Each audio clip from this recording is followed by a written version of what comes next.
నాడో ఎవడి నామస్మరణ వలన కేవలము శుభమే జరుగుతుందో వాడిని శివ అని పిలిచారు. మీకు నేను ఒక దేవాలయ ప్రాంగణంలో శివమహాపురాణ ప్రవచన సందర్భంలో మీకు ఒక విషయం విజ్ఞాపన చేస్తున్నాను. ఇది పరమసత్యం, అబద్ధాలు చెప్పుకోవలసిన దౌర్భాగ్యం నాకు లేదు. బహుశా మా దొరగారికి ఒక్కరికి తెలిసేమో, ఆయన నాకు పేరు జ్ఞాపకంలో లేదు. ఈ ఊళ్ళోనే ఒక వ్యక్తి ఉండేవారు. ఆయన ఒకసారి నా దగ్గరికి వచ్చి, అంటే నా ఉద్దేశం ఇలాంటి బాధల్లో ఉన్న వాళ్ళందరినీ మా ఇంటికి వచ్చేసి నన్ను అడగమని కాదు. ఆయన ఒకసారి మా ఇంటికి వచ్చి ఒక్కసారి మీకు నమస్కారం చేసి వెళ్ళిపోతానని చాలా వ్యగ్రతతో అన్నాడు. అంటే నేను ఆఫీస్కి వెళ్ళిపోతున్నానండి, టైం అయిపోతుంది, ఇప్పుడు నమస్కారం పెట్టి మాట్లాడడం ఎందుకు? అక్కర్లేదు, నేనేం మాట్లాడను, ఒకసారి నమస్కారం చేసి వెళ్ళిపోతానని. సరే చెయ్యండి, కానీ అది మీరు నమస్కారం చేస్తానన్నట్టు లేదు, ఒక్కసారి మిమ్మల్ని కొడతానన్నట్టుంది. ఎందుకంత భావన వ్యగ్రత అన్న అంటే, ఇవాళే నా జీవితానికి చిట్ట చివరి రోజు, నేను ఆత్మహత్య చేసుకోబోతున్నాను. నా మనస్సులో ఎప్పుడైనా శాంతి కలిగితే మీ ఉపన్యాసాల్లోనే కలిగేది. అందుకని మీకు ఒక్కసారి నమస్కారం చేసి ఆత్మహత్య చేసుకుందామని వచ్చాను. మీకు ఒక్కరికే చెప్తున్నాను, మీరు ఎవరికీ చెప్పకండి, సాయంకాలానికి నేను ఉండను అన్నది. నేను హడిలిపోయింది, నాకు చెప్పాడు బాబని. అది నేను తర్వాత ఎడతాను ఆఫీస్కి, అవసరమైతే హాఫ్ డే సీఎల్ ఎడతాను, కూర్చోండి అని కూర్చోబెట్టాను. అంటే బాబా ఇలా మా ఇంటికి వచ్చేయమని కాలుష్యమండి. కాబట్టి కూర్చుంటే ఏమి మీకు ఎందుకు కలిగింది బాధ? ఆయన ఏదో పాపం చాలా చెప్పుకొచ్చాడు ఏడుస్తూ. నేనన్నా సరే ఒక పని చేయండి, ఆఖరి ప్రయత్నం ఒకటి చేయండి. మీరు దీక్షగా 42 రోజులు శివాలయానికి ఎవ్వరికీ చెప్పద్దు. ప్రదోష వేళలో వెళ్ళి శివ ప్రదక్షిణం చేసి మీరు ఏమీ చెప్పకండి. మీరు చెప్పగలిగినంతసేపు శివాలయం అరుగు మీద కూర్చుని శివ శివ శివ శివ శివ శివ ఇదొకటే. ఒక 42 రోజులు ఈ దరిద్రాన్ని, మీ కష్టాలని అనుభవించి చూడండి అన్నాడు. మీరు నమ్ముతారా? ఆ వ్యక్తి నా దగ్గరికి వచ్చి, నా జీవితంలో ఆశించని రీతిలో నా జీవితానికి ఒక కొత్త మలుపు తిరిగిందండి, నేను వరంగల్ వెళ్ళిపోతున్నాను, నేను సెటిల్ అయిపోతున్నానని చెప్పాడు. ఆ వ్యక్తే నాకు ఈ మధ్యనే మళ్ళీ ఫోన్ చేసి, కోటేశ్వరారు ఇప్పుడు నేను ఎంత ఆనందంగా ఉన్నానోనండి, ఒక్కసారి మీరు ఏమైనా వరంగల్ వస్తారేమిటండి ఉపన్యాసాలకి, మీ దర్శనానికి వద్దాం అనుకుంటున్నాను, నేను కూడా కాకినాడ అన్నాడు. అయ్యా మీరు ఎప్పుడైనా కాకినాడ, ఇప్పుడు అక్కర్లేదు, ఇప్పుడో తర్వాత వద్దురు కానీ, నేను వరంగల్ ఇప్పుడు మాత్రం రావట్లేదు, నేను వరంగల్ వస్తే చెప్తాను, అప్పుడు మీరు నా దగ్గరికి వద్దురు కానీ తప్పకుండా దర్శనానికి అన్నాడు. కళ్యాణి అందులో అంటారే, ఏతి జీవంతిమానందో నరం వర్ష శతాదపి అంటుంది సుందరకాండ. 100 ఏళ్ళు బతికిన వాడు శుభాన్ని చూస్తాడు. అందుకే తొందరపడి ఏదో సమస్య ఉందని ఆత్మహత్యలు చేసేసుకుంటాం, ఇలాంటి మాటలు అనకూడదు.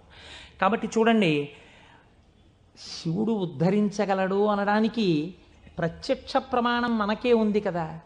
శివం అంటే మంగళం, శోభనం, శ్రేయస్సు, కళ్యాణం. ఏ శుభము నీకు కావాలన్నా శివానుగ్రహముగానే వస్తుంది. శివానుగ్రహము కలిగితే నీ ఇంట సర్వమంగళములు జరుగుతాయి. అందుకే శంకర భగవత్పాదాచార్య స్వామి శివానంద లహరిలో ఒక మాట అంటారు, అసలు శివ నిన్ను చూసి ఏదేదో అనుకుంటుంటారు, అసలు నీ స్వరూపం ఒక్కసారి ఆలోచించు. కరస్తే హేమాద్రౌ గిరిశ నికటస్తే ధనపతౌ గృహస్థే స్వర్భూజామరసురభి చింతామణిగణే శిరస్థే సీతాంశౌ చరణయుగళస్తే అఖిల శుభౌ కమర్థం దాస్యేహం భవతు భవదర్థం మమ మనః అంటారు. శంకర, నాకు శుభం ఇయ్యని అడగడానికి నీకు నేనేమి ఇచ్చివను? కరస్తే హేమాద్రౌ, ఒక చేతిలో నువ్వు మేరు పర్వతం బంగారు కొండ పట్టుకున్నావు, బంగారు కొండే నీకుంది, ఇంకేమివ్వను? గిరిశ నికటస్తే ధనపతౌ, గిరిశ ఓ శంకర, నీ పక్కన నవనిధులకు అధిపతి అయిన కుబేరుడు ఇలా నిలబడ్డాడు. నువ్వు ఎప్పుడు కుబేరా కొంచెం ఏమైనా 2 రూపాయలన్నా ఏంటి అనలేదు. ఆయనే ఎప్పుడు ఏమైనా అడుగుతావేమోనని ఇలా నిలబడ్డా, ఆయన కోరిక తీరలేదు. గిరిశ నికటస్తే ధనపతౌ, కుబేరుడు నీ పక్కన ఉన్నాడు. గృహస్థే స్వర్భూజామరసురభి చింతామణిగణే, నీ ఇంట కల్పవృక్షాలు, కామధేనువులు, చింతామణులు రాసులు పోసి ఉన్నాయి. ఎన్ని కామధేనువులో, ఎన్ని కల్పవృక్షాలో, చింతామణులతో గోడలు కట్టారు నీ ఇంట్లో. పోన్లేవయ్యా ఇవన్నీ ఉన్నాయి, కానీ నీకేదో మోక్షం ఇస్తాను, నీకేమైనా అనారోగ్యం వస్తే తగ్గిస్తానడానికి నీ యొక్క శిరస్సు మీద సీతాంశు చంద్రబింబం ఉంది, చంద్రరేఖ ఉంది, కాబట్టి మోక్షం ఇచ్చే అధికారం నీకుంది. ఇంకా నీకు నేనేమివ్వను? నాది నాది అన్నది ఒక్కటి ఉంది నా దగ్గర, నీది కాదని నా దగ్గర ఉన్నది అన్నది ఏమిటో తెలుసా? కమర్థం దాస్యేహం భవతు భవదర్థం మమ మనః. నాది అని అస్తమానం నన్ను బంధనంలో పడేసే ఈ మనస్సు నీకు ఇచ్చేస్తా, బుచ్చేసుకో. ఏదో రకంగా ఆయన పాదాల దగ్గర చేరడానికి శంకరాచార్యులు వారు మన కోసం చేసినటువంటి శ్లోకం కమర్థం దాస్యేహం భవతు భవదర్థం మమ మనః మమ అన్న చోట నేను అన్న శబ్దం శంకరాచార్యుల వారి కోసం అండి, ఆయన అపరశంకరుడు. మన కోసం. ఇది జగద్గురువుల యొక్క కారుణ్యం. కనుక అటువంటి శంకరుడికి మీరేమి ఇవ్వాలి? మీరేమి ఇవ్వక్కర్లేదు. కానీ మీరు ఇలా నమస్కరిస్తే చాలు, ఒక్కసారి శివ అంటే చాలు, ఆయన పొంగిపోతాడు. అందుకు కదా మనం ప్రదోష వేళలో ఉపన్యాసం మొదలు పెట్టే ముందు శివాష్టోత్తర శతనామ స్తోత్రాన్ని ఒక్కసారి అనుసంధానం చెయ్యాలి అని మనం అనుకుంటున్నాం. మీరు చూడండి, నేను ఇక్కడ మీకు ఒక గంభీరమైనటువంటి విషయాన్ని వాళ్ళ ప్రస్తావన చెయ్యాలి అని అనుకుంటున్నాను. ఆనందం వస్తే కళ్ళజోడు తీసేస్తూ ఉండడం, మళ్ళీ పెట్టుకు చూసుకుంటూ ఉండడం. బాగుందండి మీరు చెప్పింది.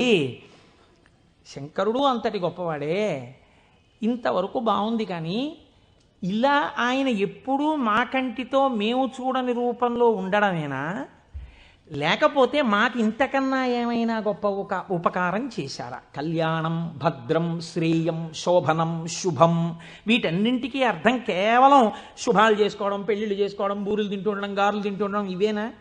ఇంకేమైనా చెప్పారా శంకరుడు? ఇవే నా అర్థం, నేను ఇవే మీకు చేసి పెడుతుంటానని ఏమైనా అన్నారా? దీన్ని మీరు చాలా జాగ్రత్తగా గంభీరంగా పట్టుకోవాలి. మీరు ఇది పట్టుకునే ప్రయత్నం చేస్తే శివపురాణం విషయంలో మీకు ఒక గొప్ప అవగాహన ఏర్పడిపోతుంది. కాబట్టి చెవులు రిక్కించి చాలా జాగ్రత్తగా వినే ప్రయత్నం చెయ్యండి. కదిలినటువంటి శివుని యొక్క స్వరూపాన్నే నటరాజమూర్తి అని పిలుస్తాం. ఎదర వ్యాఖ్యానం పురాణంలో వస్తుంది, అప్పుడు నేను నటరాజ తత్వం గురించి, చిదంబరం గురించి చెప్తాను. అప్పుడు విందురు కానీ ఇప్పటికొకటి తెలుసుకోండి. తనలో తాను రమించిపోతున్నటువంటి శివుడు అలలు లేని సరస్సు. కాబట్టి తనలో తాను రమిస్తుంటాడు, కదలిక ఉండదు. ఇప్పుడు అదే శివుడు సృష్టికర్త, స్థితికర్త, ప్రళయకర్తగా ఉన్నాడు అనుకోండి, కదులుతూ ఉంటాడు. ఈ కదిలినప్పుడు నటరాజు నాట్యం చేస్తుంటాడు. నటరాజు సృష్టి స్థితి ప్రళయకర్త అయి నటిస్తున్నప్పుడు పక్కన దగ్గరగా ఎవరైనా నిలబడతారా? నిలబడి అలా చూస్తూ సంతోషపడిపోయే వాళ్ళు ఎవరైనా ఉన్నారా నటరాజుని? శ్రీ మహావిష్ణువు అంతటి వారు అసుర సంధ్య వేళలో మధ్యలో వాయిస్తూ ఉంటారు, శంకరుడు నాట్యం చేస్తుంటే. కాబట్టి ఉట్టిన ఏమీ చేయకుండా స్పెక్టేటర్స్ పాస్ అని చెప్పి ఏమైనా ఇస్తారా? రేపాక సుబ్బారావు సూర్యకళా మందిరానికి ఇచ్చినట్టు ఇస్తే వెళ్ళి కూర్చున్న పాస్ పట్టుకుని మొదటి వరుసలో చాలా దగ్గరగా ఉట్టిన ఏ సహాయం చేయకుండా ఇలా చేతులు కట్టుకుని అబ్బా చాలా బాగా చేస్తున్నారండి అని ఇలా సంతోషంగా చూసేవాళ్ళు కూడా ఎవరైనా ఉంటారా సభలో? అంటే శాస్త్రం అంది ఇద్దరున్నారు, ఇద్దరే చూస్తారు. అలాగా మిగిలిన వాళ్ళందరూ నటరాజ తాండవమునందు సహాయం చేస్తుంటారు. ఆ ఇద్దరెవరో తెలుసా? ఒకరు వ్యాఘ్రపాదుడు, ఒకరు పతంజలి. వీళ్ళిద్దరే చూస్తూ ఉంటారు. వ్యాఘ్రపాదుడి యొక్క శరీర అధోభాగం పులిగా ఉంటుంది, పతంజలి యొక్క శరీర అధోభాగం పావుగా ఉంటుంది. పతంజలి ఆదిశేషుని యొక్క అంశ. ఈ పతంజలి వ్యాకరణానికి మహాభాష్యం చేశారు. ఈ పతంజలి 1000 నాలుకలతో సమాధానం చెప్పేవారు. ఒకానొకసారి ఈ పతంజలి మహర్షి దగ్గరికి 1000 మంది శిష్యులు వచ్చి, అయ్యా మీ దగ్గర మేము వ్యాకరణం నేర్చుకోవాలనుకుంటున్నామని అడిగారు. పతంజలి మహర్షి అన్నారు, సరే మీకు 1000 మందికి నేను నేర్పుతాను ఏకకాలంలో. ఎవరు ఏ స్థాయిలో ఉన్నారో ఆ స్థాయిలో పాఠం చెప్పేస్తాను. మీకు ఉదాహరణకి వ్యాకరణం అంటే కొద్దిగా సంగీతంతో పోల్చండి. కొద్దిగా అమరిక కోసం సంగీతం నేర్పేటప్పుడు బాగా కీర్తనల్లోకి వచ్చేసిన వాళ్ళకి, ఇంకా సరిగమ పదనిసల్లో ఉన్న వాళ్ళకి, from the lowest string to the highest string కలిపి కూర్చోపెట్టి సంగీతం నేర్పడం కుదరదు. ఎందుకనంటే ఎవరికి వాళ్ళకే టైం ఉండాలి, వాళ్ళ స్థాయికి తగినట్టు వాళ్ళకి చెప్తూ ఉండాలి. వ్యాకరణ మహాభాష్యం చెప్పేటప్పుడు 1000 మంది 1000 రకాలైన ప్రశ్నలు వేస్తారు. 1000 మందికి ఒకేసారి జవాబు చెప్పాలి. కాబట్టి ఇప్పుడు తాను ఎలా చెప్పాలి? తాను ఆదిశేషుడు కనుక శేషాంశతో చెప్పాలి, 1000 నాలుకలతో చెప్తాను. కానీ 1000 నాలుకలతో చెప్పినప్పుడు ఒక ప్రమాదం ఉంది. శేషాంశతో ఉంటాను, దానిలో విషపు గాలి కూడా వస్తుంది. ఎదురుగుండా కూర్చున్నవాడు బూడిదైపోతాడు. కాబట్టి తెర అడ్డం కడతాను. ఇది చిదంబరంలో జరిగిందండి యథార్థంగా. నేను ఒక తెర అడ్డం కట్టి లోపల నేను కూర్చుంటాను, మీరు బయట కూర్చోండి. మీరు ప్రశ్నలు అడుగుతూ ఉండండి, నేను చెప్పేస్తుంటాను 1000 నాలుకలతో. ఒక్క నియమం, 1000 నాలుకలతో నేను కష్టపడి 1000 మంది శిష్యులకు సమాధానం చెప్పడానికి కూర్చుని ఉండగా ఎవడైనా సరే నేను పాఠం పూర్తయిందనే లోపల లేచి వెళ్ళిపోతే వాడు బ్రహ్మరాక్షసుడైపోతాడని చెప్పి శాపం పెడుతున్నానన్నారు. 1000 మంది శిష్యులు కూర్చున్నారు. కొంతమందికి అసలు ప్రారంభంలోనే అనుమానాలు ఉంటాయి. అలాంటి వాళ్ళు కూడా ఉంటారు. ఇప్పుడు ఇది మోక్షద్వారం, ఇందులో దూరితే మోక్షం వస్తుంది అన్నాం అనుకోండి, ఇది ఎవరు పెట్టారండి అంటాడు. వెంటనే వాళ్ళు వచ్చారు.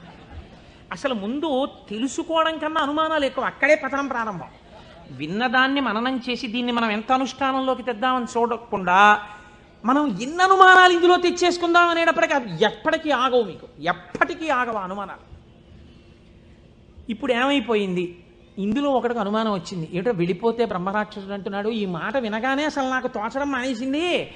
అసలు ఈయన మొదలెట్టే లోపలే కాసేపు బయటికి వెళ్ళి తిరిగి వస్తే మనశ్శాంతిగా ఉంటుంది. పాఠం మొదలెట్టే లోపల వచ్చేద్దామని ముందే వెళ్ళిపోయాడు ఆయన.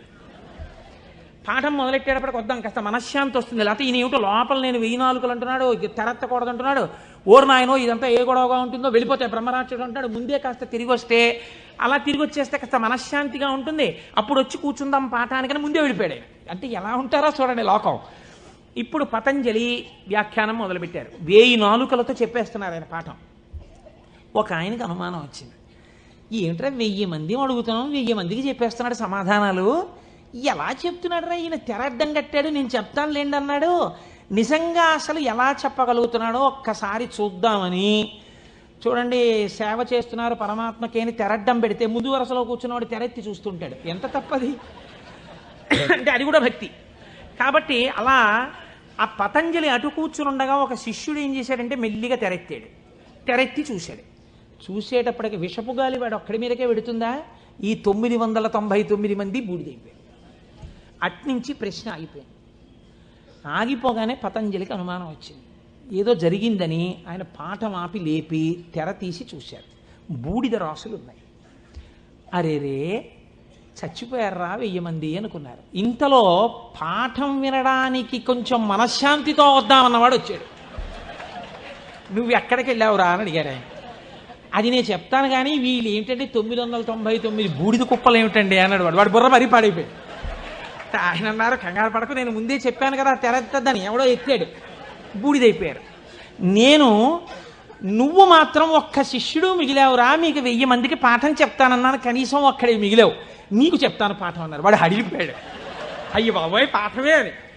ఇప్పుడు పతంజలి అన్నారు, నీకేం చెప్పను, కంగారు పడకు, నీకు నేను అనుగ్రహించేస్తున్నాను. నీకు వ్యాకరణం అంతా భాషించేసింది, నీకు వచ్చేసింది వ్యాకరణ భాష.